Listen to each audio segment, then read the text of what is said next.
पावसाचा कोकण रेल्वेला फटका। मत्स्यगंधा, एर्नाकुलम, तेजस, जनशताब्दी, तुतारी एक्सप्रेस अडकल्या। 14 तासांपासून प्रवाशांचे हाल। मुसळधार पावसामुळे रत्नागिरी आणि दक्षिण रायगडमधील सर्व शाळा कॉलेजेसला आज सुटी। आजही अतिवृष्टीची शक्यता असल्यानं जिल्हा प्रशासनाचा निर्णय। मुंबईकरांसाठी आनंदाची बातमी। धरण क्षेत्रामध्ये पावसाचा जोर वाढला। पाणीसाठा 30% मुबलक पाणीसाठ्यासाठी प्रतीक्षा कायम। नांदेडमध्ये अभ्यासिकेच्या लोकार्पण सोहळ्यात काँग्रेस आणि अशोक चव्हाण समर्थकांमध्ये घोषणाबाजी।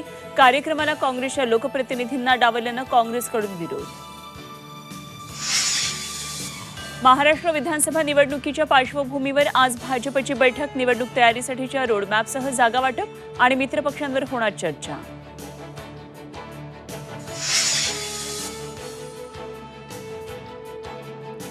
आणि माऊलींच्या पालखीचं आज बाजीराव विहीर इथं गोल रिंगण, तर वाखरीमध्ये मुक्काम। तुकोबांच्या पालखीचंही आज उभं रिंगण। वारकऱ्यांना आज आता विठुरायाच्या दर्शनाची।